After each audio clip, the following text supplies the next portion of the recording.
Praise the lord. ప్రభువైన నామములో వందనములు.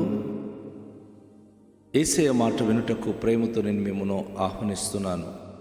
ఈ దినము మార్కు సువార్త 1వ అధ్యాయము 14 నుండి 20 వచనాల వరకు ధ్యానించుకుందాం.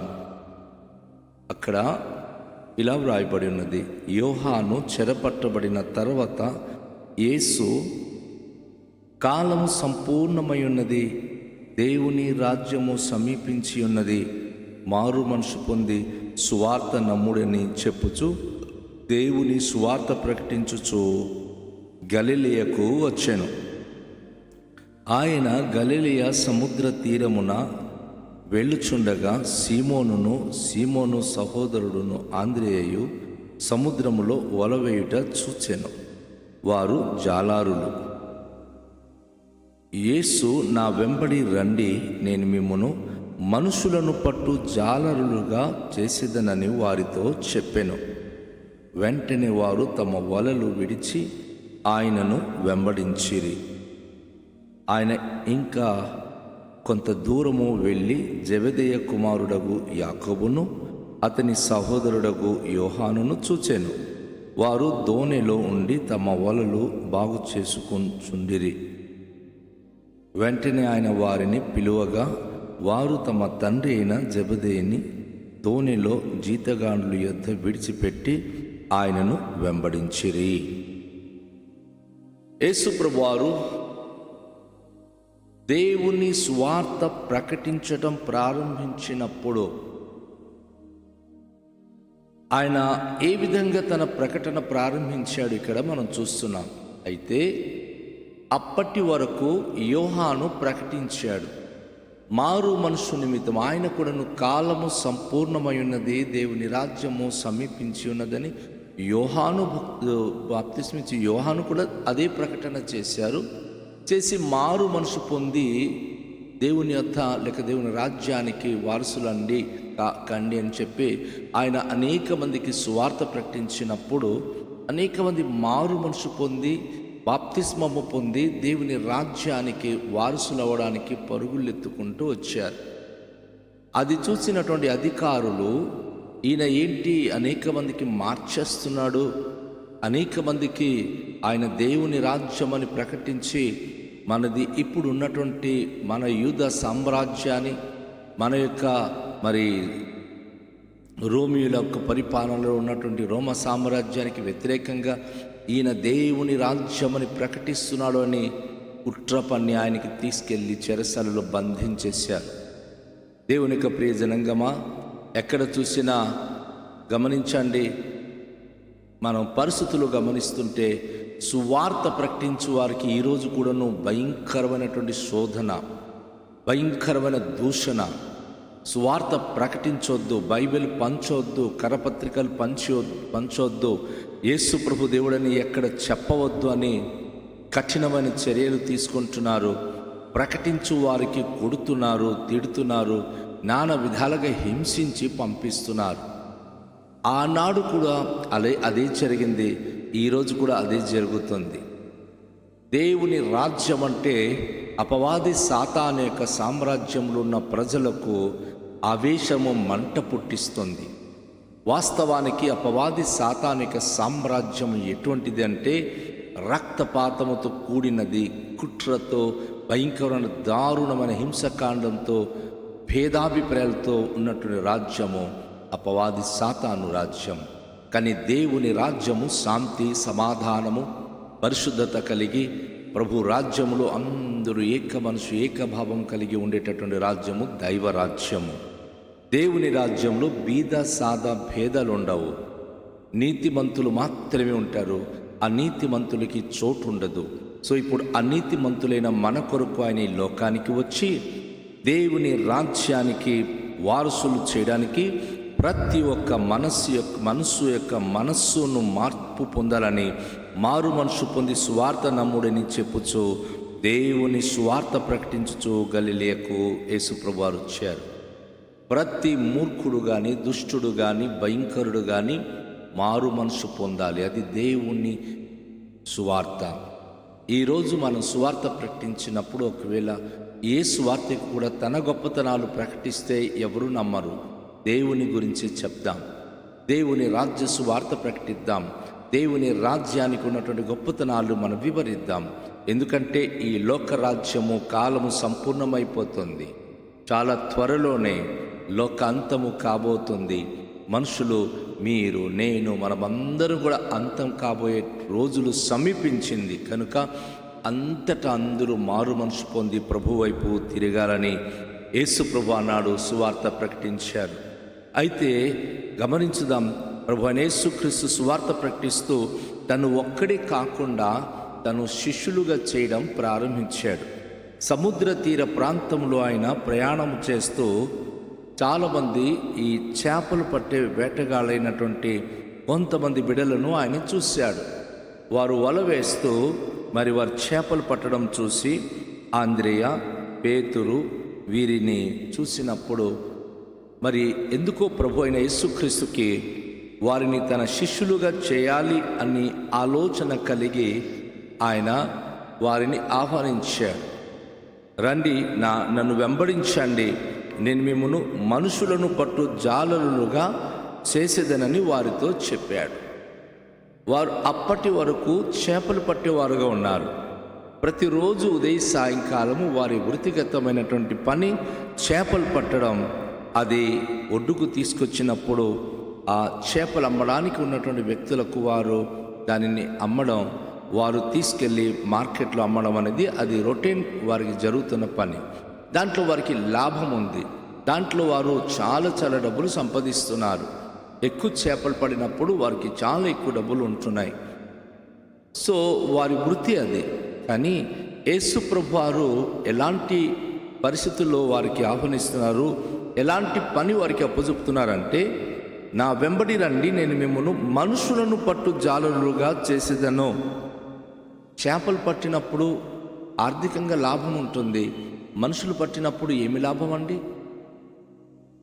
కాకపోతే లాభం ఏమిటి అంటే, ఒక మనిషి మారు మనసు పొంది ప్రభు తట్టు తిరిగితే నరకానికి వెళ్లకుండా ఒక మనిషిని రక్షించినందుకు పరలోకంలో ఆ వ్యక్తికి బహుమానం. ఈ భూలోకంలో దొరకవు. పాస్టర్లు ప్రకటిస్తున్నారు, సువార్థికులు ప్రకటిస్తున్నారంటే డబ్బుల కోసం కాదు. ఒకవేళ ఎవరిలో అయినా కనుక ఇలాంటి అభిప్రాయం ఉంటే, వీరు డబ్బుల కోసమే పాస్టర్లు అయిపోతున్నారు, డబ్బుల కోసమే సువార్త ప్రకటిస్తున్నారనే భావన ఉంటే తప్పు. యేసు ప్రభు వారు చేపలు పట్టే జాలరులకు నేను మిమ్మల్ని మనుషులను పట్టే జాలరులుగా చేస్తానంటే తమ వలలను విడిచిపెట్టి ఆయనను వెంబడించారు వాళ్ళు. ఎందుకు అంటే, మనుషులను పట్టినప్పుడు, మనుషులను ప్రభు తట్టు త్రిప్పినప్పుడు వారి జీవితంలో వారు ఊహించని ఒక అద్భుతమైన అనుభూతి ఉంది. దానియేలు అనేటువంటి ఒక గొప్ప ప్రవక్త తన 12వ అధ్యాయంలో 3వ వచనంలో ఒక మాట అంటాడు, ఎవరైతే అనేకులను ప్రభు తట్టు త్రిప్పుదురో వారు ఆకాశ మండలములో జ్యోతులను పోలిన వారై ఉందురు. అనేకులను ప్రభు తట్టు త్రిప్పాలి. ఆ పని చేసినటువంటి వ్యక్తులు ఆకాశంలో నక్షత్రముల వలె, జ్యోతుల వలె నిత్యం ఉంటారు. జాలరులుగా ఎంతకాలం చేపలు పట్టినా ఆ చేపలు అమ్ముకొని వారి వారి యొక్క పొట్టను పోషించడానికి అది ప్రయోజనం అవుతుంది. కానీ ఆకాశ మండలములో జ్యోతుల వలె అందరికీ జ్ఞాపకార్థమైన వ్యక్తులుగా, అందరి బ్రతుకులు ఈయన ద్వారా మేము బాగుపడ్డామని చెప్పుకునేటటువంటి స్థితి వారికి రాదు.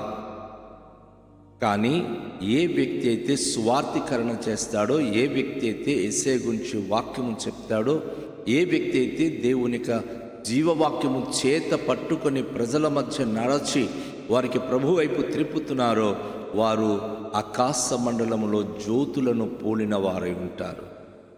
అవును, ఒకప్పుడు అందరితో పాటు త్రాగుతూ తినొచ్చు, ఒకప్పుడు అందరితో అవివేక హృదయం కలిగి అనేకమైనటువంటి స్థితిలో ఉన్నటువంటి వ్యక్తులు, మూర్ఖమైన వక్ర జీవితం జీవించిన వ్యక్తులు మార్పు పొంది తిన్నని దారిలో తన కుటుంబాన్ని, తన భార్య బిడ్డలను దైవికంగా పెంచుతూ వారు దేవుని యొక్క వాక్యానుసారం నడిచినప్పుడు ఆటోమేటికల్గా వారు ఒక ప్రకాశవంతమైన జ్యోతిలా కనబడతారు. గ్రామంలో కానీ, ప్రజలలో కానీ, పట్టణాలలో కానీ పలానా వాళ్ళు ప్రభువును నమ్ముకున్నారు, వారి బ్రతుకు ఎంత అద్భుతంగా ఉందో అని వారి బ్రతుకు గురించి అనేక మంది మాట్లాడుకుంటారు. నా ప్రియ సహోదరి, నా ప్రియ సహోదరుడా, యేసు ప్రభువారు మరి ఎప్పుడైతే పేతురు ఆంద్రేయును పిలిచారో వారు యేసు ప్రభువును వెంబడించారు. అలాగే అక్కడి నుంచి కొంచెం దూరానికి ఆయన వెళ్ళినప్పుడు మరి కొంత దూరం వెళ్ళిన జెబెదయి కుమారులు, జెబెదయి అనే ఒక వ్యక్తి ఉన్నాడు. ఆయన కూడా చాలా సంపన్నమైనటువంటి వ్యక్తి. తనకు చాలా వలలు ఉన్నాయి, తెప్పలు ఉన్నాయి, అనేకమైన బోట్లు ఉన్నాయి. చాలామంది పనివాళ్ళు వారితో కలిసి పనిచేస్తున్నారు. ఈ జెబెదయి కుమారులలో మరి యాకోబు అలాగే తన సహోదరుడు యోహాను ఆ ఇద్దరు కొడుకులు కూడాను జెబెదయికి చాలా చాలా సంపదను తెచ్చి పెడుతూ ఉన్నారు. అయితే అద్భుతమైన విషయం ఏమిటంటే వారితో పాటు అనేక మంది పని వాళ్ళు ఉన్నారు. అయితే యేసు ప్రభువారు ఈ యాకోబు యోహాను అనేటటువంటి వారిని చూచినప్పుడు వారు వల బాగు చేసుకొని వారి యొక్క శంఖములు పెట్టుకుంటారు.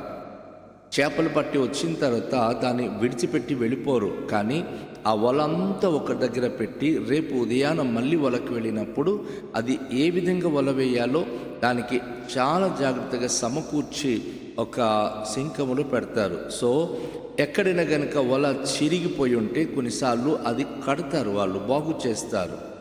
ఆ పనిలో వారు ఉన్నారు. కనుక ఈ యాకోబు యోహానుల వారి దగ్గరికి యేసుప్రభువు నడిచి వెళుతూ తను హృదయంతరంగము నెరిగినవాడు.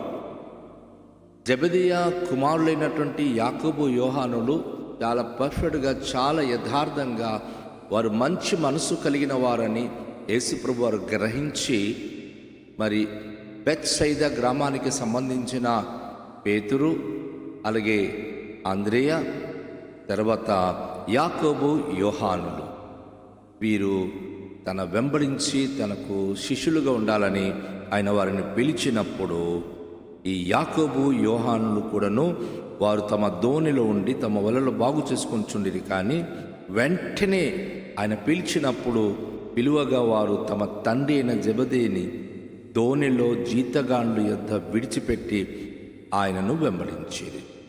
ఉన్న పాటున వారి సమస్తాన్ని విడిచిపెట్టి వాళ్ళ నాన్నగారికి చెప్పారు, మరి ఇవన్నీ కూడా మీరు చూసుకోండి అని చెప్పి వారి నాన్నగారిని వారి వలను ఆ జీతగాళ్లకు ఇచ్చి వారక్కడి నుంచి యేసు ప్రభువును వెంబడించి వెళ్ళిపోయారు.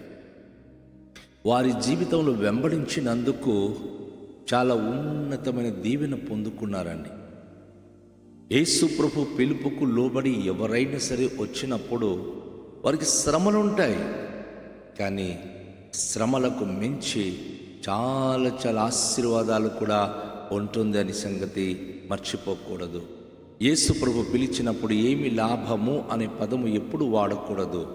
ఈ లోకంలో యేసు పిలిచినప్పుడు యేసే పిలుపుకు లోబడి పనిచేస్తున్న వారికి లోకం ఎవరు గౌరవించారండి. రాజకీయంగా ఒక వ్యక్తి కనుక జై అంటే అతనికి రకరకాల ఆహారాలు దొరుకుతుంది.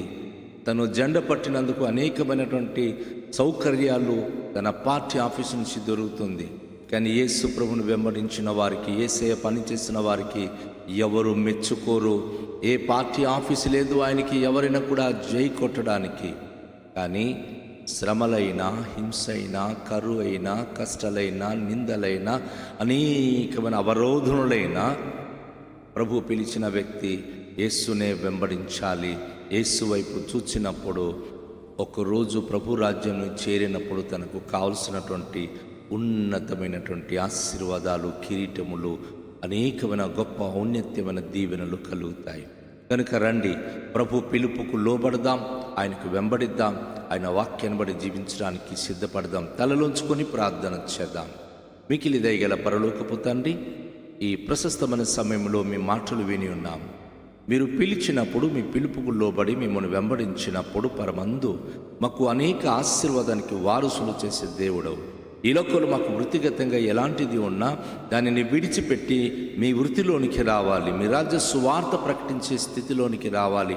మీ మాటలు మా నోట ఉంచి మా ద్వారా మాట్లాడడానికి ఇష్టపడుతున్నారు. కనుక ప్రతి బిడలు మిమ్మల్ని వెంబడించి మీ మాటలు విని ఇతరులకు ప్రకటించే ఆ క్రమంలో దీవించుమని ప్రభువా, ఈ లోకములో మమ్మల్ని ఎవరు ప్రభువా ఆదరించకపోయినా పరలోకములో మాకు ప్రతిఫలం ఉంది కనుక మేము మిమ్మును చూచి ధైర్యంగా ఈ లోకంలో మీ పని చేస్తూ జీవించే భాగ్యం అనుగ్రహించుమని యేసు నామములో ప్రార్థిస్తున్నాము తండ్రి, ఆమేన్.